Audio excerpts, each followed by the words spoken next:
मान लें कि आपको बिटकॉइन माइनिंग का बिल्कुल नहीं पता, लेकिन आप चाहते हैं कि कोई आपको आसान अल्फाज में समझाए कि बिटकॉइन माइनिंग से पैसे कैसे कमाए जाते हैं, कौन सा माइनर लेना चाहिए, डेली या मंथली कितने पैसे कमाता है एक माइनर, बिजली का कितना खर्चा आता है, बिटकॉइन माइनर के कौन कौन से माइनर इस वक्त आपको अच्छा प्रॉफिट बना के दे सकते हैं, ये सब आज इस वीडियो में मैं कवर करूँगा।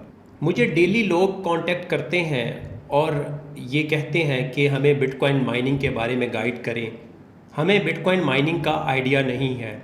तो ये वीडियो उन तमाम लोगों के लिए है जो कि बिटकॉइन माइनिंग के बारे में ज़ीरो नॉलेज रखते हैं या बेसिक नॉलेज रखते हैं। तो अब हम वीडियो को स्टार्ट करते हैं। दोस्तों, ये आपके सामने एक बिटकॉइन का माइनर पड़ा हुआ है। सबसे पहले तो आप इस माइनर की शेप है वो अपने माइंड में रख लें। ये माइनर बिटमेन कंपनी, जो कि एक चाइना की कंपनी है, बिटमेन कंपनी का ये माइनर है। ये बिटकॉइन का माइनर है। अभी के 5-6 साल तक जो मॉडल्स आए हैं उसमें S17, S19 और S21, उन तमाम माइनर्स के जो एयर कूलिंग वाले माइनर्स हैं उन तमाम की शेप ये आपके सामने है। S17, S19 और S21, यानी बिटमेन के जितने भी ये 3 मॉडल्स आए हैं उनकी सबकी शेप इस तरह की है। अब इसी शेप में आपको बिटकॉइन के अलावा Dogecoin, Litecoin, Ethereum Classic, Zcash और यानी डिफरेंट जितने भी आल्ट कॉइन्स हैं उनके भी माइनर्स आपको इसी शेप में, थोड़ा सा 19-20 की का शेप में फ़र्क हो सकता है, लेकिन इसी शेप में आपको तमाम बिटमेन कंपनी के माइनर्स अवेलेबल हैं।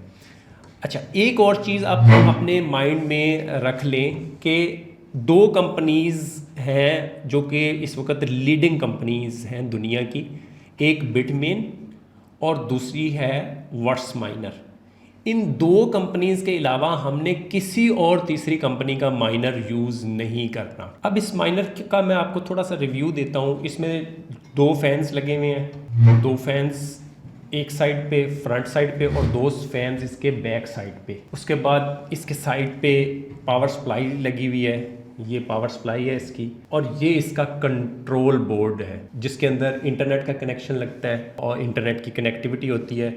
उसके बाद इसकी जो फैंस के अंदर वाली बॉडी है, इसके अंदर हैशिंग बोर्ड्स होते हैं जो हमारा हैश रेट प्रोड्यूस करते हैं। तो ये है इस माइनर का एक छोटा सा रिव्यू।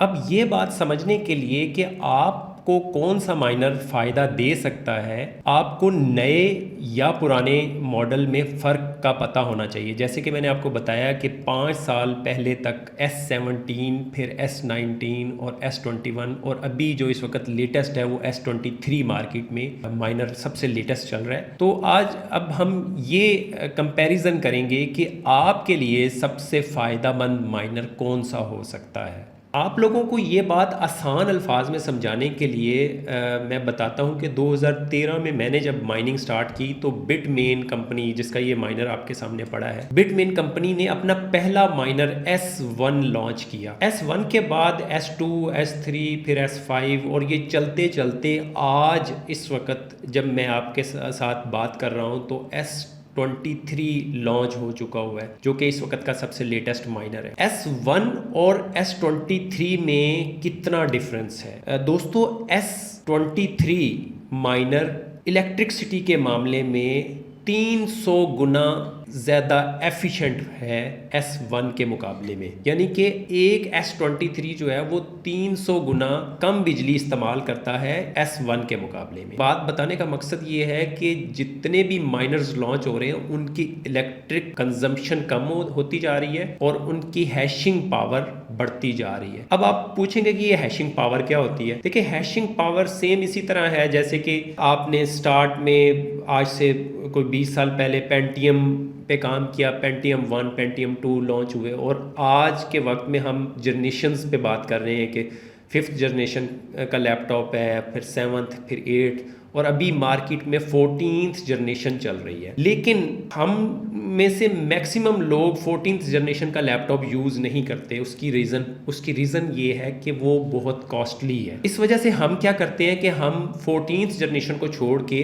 10th जनरेशन या 11th जनरेशन या मैक्सिमम लोग 7th 8th जनरेशन के लैपटॉप यूज़ कर रहे होते हैं। उसकी रीज़न ये है कि वो कम कॉस्ट में मार्केट में अवेलेबल होता है, जिस वजह से मैक्सिमम लोग उसको प्रेफर करते हैं। सेम इसी तरह S23 का लेटेस्ट मॉडल जो कि इस वक्त 1160 टेरा हैशेस में मार्केट में अवेलेबल है, उस माइनर की कॉस्ट इतनी ज़्यादा है कि अगर आप उसको ख़रीद के माइनिंग स्टार्ट करते हैं तो उस माइनर की कॉस्ट को पूरा करने में ही 2 साल लग जाएंगे। तो इस हवाले से वो कॉस्ट अफेक्टिव नहीं है। अब उससे नीचे के मॉडल की बात करते हैं S21। S21 इस वक्त कॉस्ट इफ़ेक्टिव भी है और एनर्जी इफ़ेक्टिव भी है, यानी कि वो उसकी प्राइस भी रीज़नेबल है और वो बिजली भी कम इस्तेमाल करता है। लेकिन अगर हम बात करते हैं कि हम S21 से भी नीचे S19 या S17 पे माइनिंग करें तो उनकी कॉस्ट तो ज़रूर कम है, लेकिन उन माइनर्स को लगाने से भी आपको कोई ख़ास फ़ायदा नहीं होगा। उसकी वजह ये कि नेटवर्क के ऊपर बिटकॉइन का हैश रेट इतना हाई जा चुका होता है कि वो हैश रेट जो S17 या S19 आपको दे रहा होता है वो वैल्यू ही अपनी खो देता है। S21 या S23 का जो इस वक्त हैश रेट चल रहा है वही हैश रेट आपके लिए फ़ायदेमंद हो सकता है। अब ये जानने के लिए कि एक S21 माइनर आपको कितना प्रॉफिट दे सकता है, हम ये सपोज करते हैं कि हमारे पास सिस्टम पड़ा है, ये S21 है। ये जानने के लिए आप इसके टॉप पे देखोगे तो इसका मॉडल S21 आपको लिखा हुआ नज़र आएगा और साथ इसका हैश रेट लिखा हुआ नज़र आएगा। इसका हैश रेट है S21 XP 270 टेरा हैशेस। अब हम ये देखते हैं कि 270 टेरा हैशेस से पर डे की या पर मंथ की इनकम कितनी आती है। ये देखने के लिए हम सीधे चलते हैं कंप्यूटर स्क्रीन के ऊपर। सबसे पहले हम गूगल पे जाएंगे और यहाँ पे लिखेंगे नाइस हैश माइनिंग कैलकुलेटर। जब हम क्लिक करेंगे तो हमारे सामने ये कैलकुलेटर आएगा और इसको हम ओपन करेंगे। ये हमारे सामने नाइस हैश का एक कैलकुलेटर आ गया। इसमें हम हैश रेट में जो कि हमने माइनर के ऊपर नोट किया था कि हमारा हैश रेट लिखा हुआ है 270 TH, तो हमने 270 TH लिख दिया और कैलकुलेट के बटन पे क्लिक किया तो हमारे सामने पर डे की इनकम आ रही है $10 और पर मंथ की इनकम आ रही है $295। तो ये तरीका मैंने आपको बताया कि आप एक माइनर के हैश रेट से उसकी इनकम को कैसे चेक करते हैं। अब हम एक और साथ टैब में लिखेंगे बिटकॉइन माइनर पाकिस्तान। सबसे टॉप पे bitcoinminer.com.pk इसको क्लिक करेंगे और प्रोडक्ट में जाएंगे। प्रोडक्ट में ये देखें, ये आपके सामने इस वक्त का सबसे लेटेस्ट माइनर U3 S23H 1160 टेरा हैशेस का, तो 1160 TH ये हमारे पास आ गए। हम दोबारा कैलकुलेटर पे जाएंगे और यहाँ पे 270 की जगह 1160 लिखेंगे और कैलकुलेट करेंगे तो ये हमें $43 पर डे की इनकम दे रहा है। अब इस माइनर की इलेक्ट्रिक कॉस्ट कितनी आएगी, इलेक्ट्रिक लोड कितना है, ये देखने के लिए हम इस पर क्लिक करेंगे लर्न मोर पे। हम देखते हैं कि ये 11,000 वाट्स यानी 11 किलोवाट का माइनर है। इसी तरह आप ये दूसरे माइनर्स जैसे कि ये S23 का एक और मॉडल है 865 टेरा हैशेस, इसको भी चेक कर सकते हो। डैश कॉइन का माइनर है। मैं आज की वीडियो में सिर्फ बिटकॉइन के माइनर्स की अर्निंग को किस तरह से आपने चेक करना है ये बताऊंगा। नेक्स्ट किसी वीडियो में मैं आपको आल्ट कॉइन्स के बारे में बताऊंगा कि आल्ट कॉइन्स को आपने किस तरह से उसकी अर्निंग को चेक करना है। तो ये मॉडल्स आपके सामने आ रहे हैं। इसमें ये हमने XP 270 टेरा हैशेस को चेक किया। अब हम देखेंगे कि S21 270 टेरा हैशेस का माइनर जो हमें $300 मंथली और $10 पर डे के बना के दे रहा है, उसकी इलेक्ट्रिक कंजम्पशन क्या है। तो उसको देखने के लिए हम लर्न मोर पे क्लिक करेंगे और हमारे सामने उसकी इलेक्ट्रिक कंजम्पशन आ रही है 3645 वाट्स। S21 XP270 टेराएशिस को कैलकुलेटर पे चेक करने के बाद पर डे की इनकम हमारे पास $10 आई, पर मंथ की इनकम हमारे पास $300 आई, जो कि पाकिस्तानी 87,000 रुपीज़ बनते हैं।